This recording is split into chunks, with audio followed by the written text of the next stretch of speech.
Hi and welcome everyone, my name is Clemens from Guangzhou Sourcing and here's another video. Today I'm going to speak about Incoterms.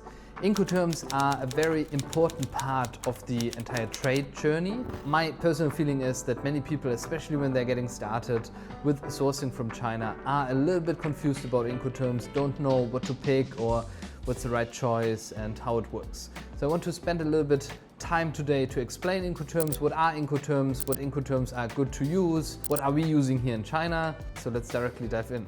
Alright, so let's look into what are Incoterms really. So Incoterms are predefined commercial terms that are published by the International Chamber of Commerce, and they basically just describe who is responsible for cost and risk at which part of the entire trade journey. So imagine you're buying some goods in Guangzhou and these goods need to be brought then to the port, loaded onto a vessel, shipped to the port of destination, there again being imported and then being brought to your warehouse. Incoterms basically describe what are you responsible for and what is the seller responsible for. There is in total 11 Incoterms. 4 of those are specifically defined for ocean freight. So if you're using a ship to transport your goods. It is maybe very important to mention that Incoterms are not just Incoterms, they always have to be used with a location.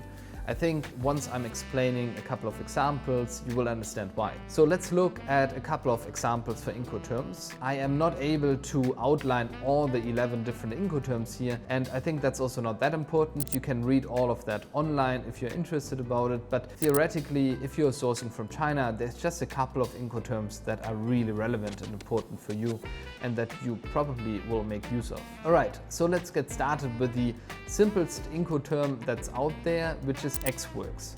Ex-Works, short EXW, is basically describing that the goods are just goods. So there's nothing else included. The seller is not responsible for any kind of transportation or export, import, whatsoever. So it's really just the goods. So Ex-Works is, I believe, the most common Incoterm that you can find from Chinese suppliers or factories. So they will normally then say Ex-Works and then the location of the factory.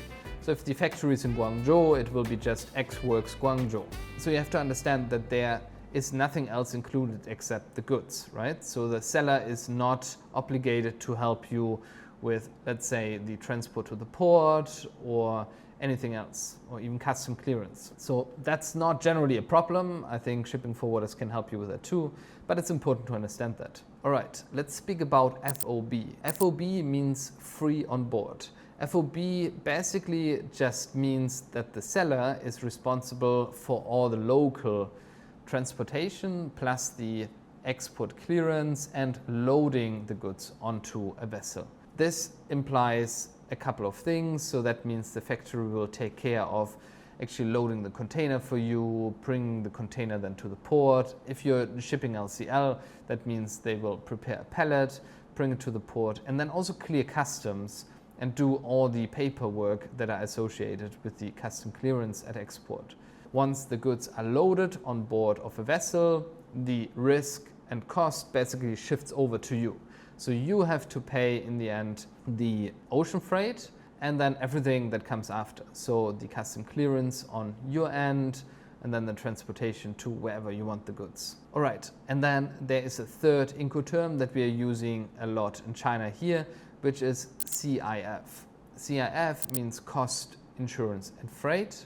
This basically just describes that the seller is responsible for everything, including the ocean freight and the insurance during that time. So it means that the seller will actually give you a price that then includes also the shipping to the port of destination where you want to have the goods and also the insurance. Actually, CIF is a very important Incoterm because many countries will use the CIF price to calculate, for example, the tariffs, the import duties, but also tax.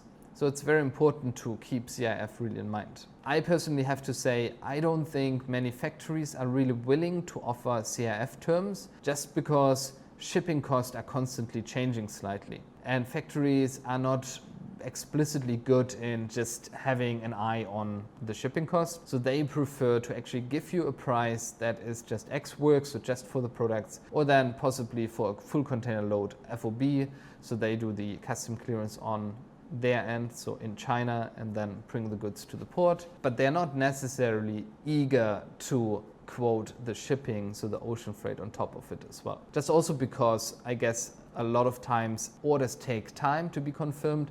At the time of confirmation, shipping prices might have changed again, so the manufacturer or the seller is at a greater risk really to control this. So now we have seen Incoterms, Ex-works when the goods are really at the factory, and then FOB when the goods are at least being brought to the port and being exported, and CIF when the ocean freight is also included. So FOB and CIF are specifically designed for ocean freight, so it means you cannot use them for any other mode of transport. So for example, if you're going to ship it by train or by air. But anyway, that's not what we do most of the time. So ocean freight is anyway our main focus, and probably so it will be for you. And just to have a look at one more Incoterm, which is basically often referred to door-to-door, that is DDP. DDP stands for Delivery Duty Paid. So let's say you're living in New York. DDP New York would mean that the goods are being basically shipped and brought to the address that you are specifying, and then the seller is really responsible for everything, including the transportation, including paying for taxes, import taxes and duties, and then it's just really the unloading that's your responsibility. So once the goods are arriving, you have to unload, depending on what kind of mode of transportation it is. That really depends on how it's being done. But DDP is for us rather uncommon, just because it's not so easy for manufacturers or suppliers to really import the goods in a foreign country, because most of the time you need a company at the country of destination that is actually importing the goods, right? So that is declaring customs, that is paying the tax, that is paying the duties, and that's always a little bit challenging. We have done it. There are shipping forwarders who are providing this kind of service. So they have a company they can use to import goods and pay the taxes and the duties. My recommendation and also my experience is don't force a factory or supplier to offer you DDP terms, because they might quickly take a step backwards and say, that's not what we want to do, just because it's so difficult to really evaluate the entire cost for that delivery journey.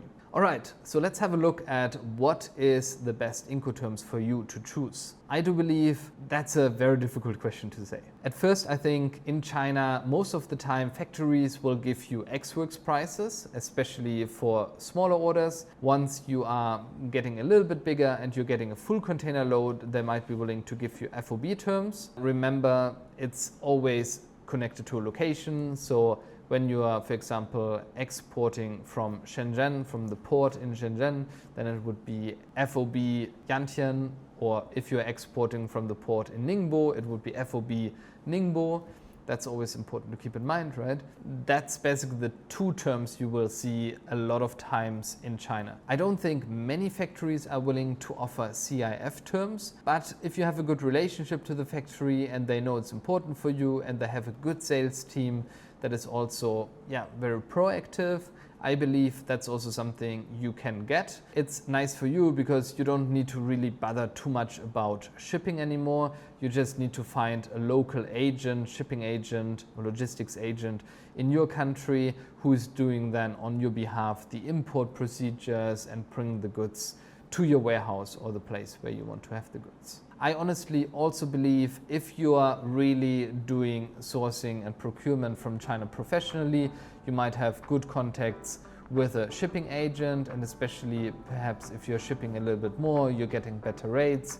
It might make sense for you to just go all the time with FOB and then just organize the ocean freight yourself, as it's not very complicated to do that.